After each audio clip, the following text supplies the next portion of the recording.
What is the only thing that's better than getting a $1,200 stimulus check from the government? The answer is getting a stimulus check every week, every 2 weeks, every 3 weeks, every month from the government.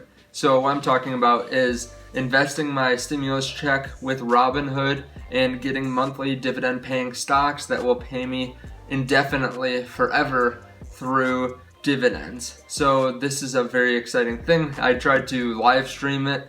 There might be a reason why people don't live stream investing. It's pretty difficult when you're live streaming on your computer and they can't see your phone. So I'm just going to walk you through with the pictures of what I bought and when I bought it. I will walk you through my thought process the whole time. So stay till the end because I have a pretty exciting announcement about investing more throughout my YouTube journey and being able to show you a larger and larger portfolio as I get more subscribers. So stay till the end to see that, and please leave a like so that this can be pushed out to more people so that you see me invest more and more in the meantime.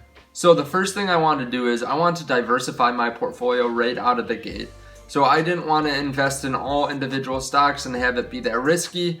I haven't spent as much time with this as I have my M1 portfolio, and there's some different stocks in here. So I want to invest in SPHD, which is the PowerShares S&P 500 High Dividend Low Volatility ETF. So that's a mouthful, so we'll just call it SPHD.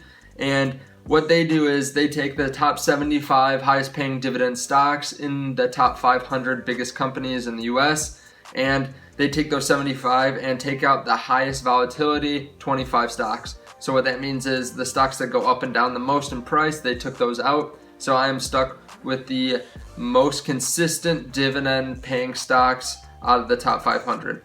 So I bought about $480 worth here of SPHD at about $32 a share.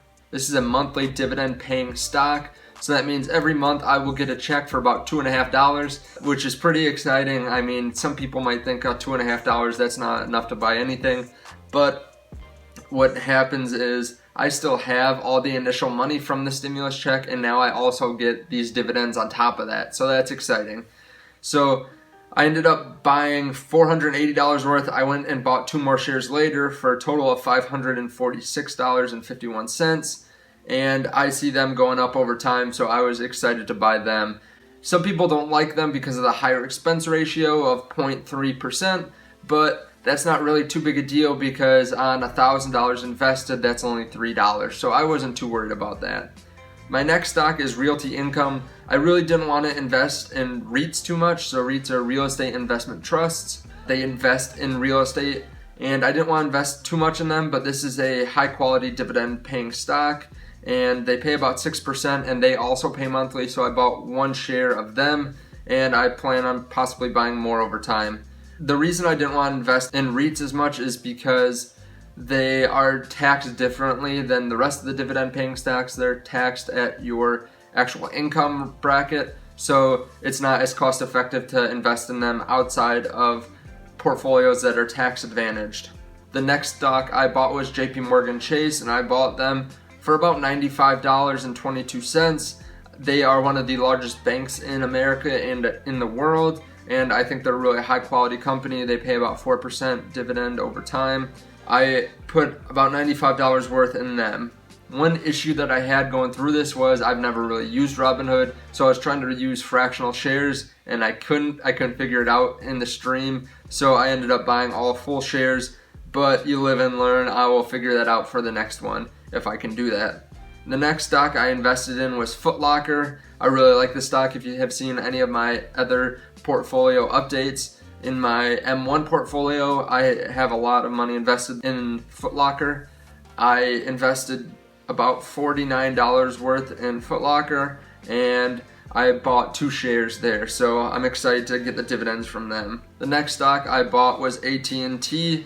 They are pretty well known, so they pay about 6% a year in dividends, and I bought 2 shares of them, so I'm excited to have been invested in them. The next stock I bought was Walgreens Boots Alliance, which is also known as Walgreens. I think they're a high quality company that will easily make it through this downturn. I'm guessing they are selling a lot of food and water and drinks and different medicines, so I think they'll be just fine, and I see them going and staying a stable business going forward. The next company I bought was Coca-Cola. They have no need to be explained what they do. I bought 1 share of them and they pay a nice dividend. The next stock that I bought was not a very well known stock for being a dividend payer, but it is Disney. They pay about 1.7%. I wouldn't be surprised if they cut their dividend because of all their parks being down, but I'm really excited about owning Disney.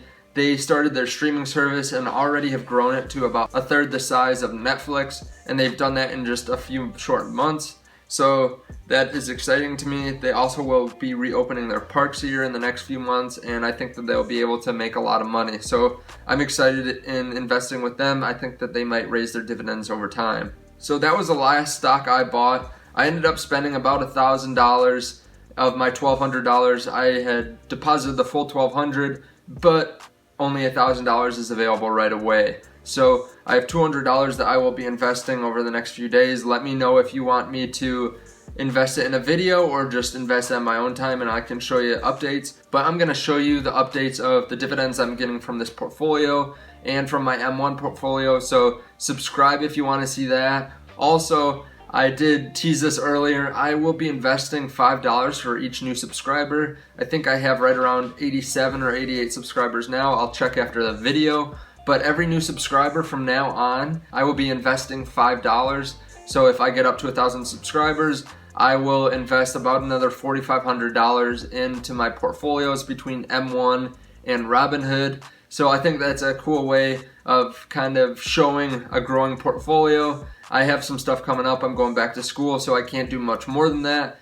And I'm not trying to be too clickbaity, but if people want to see that, I want to show them. And I think that'll be a cool way of kind of getting more excited about getting more subscribers, getting more money in my portfolios, and showing you how a portfolio can grow. So I appreciate it. If you like this, please leave a thumbs up. It does help out the channel. And I will see you in the next video. Bye, guys.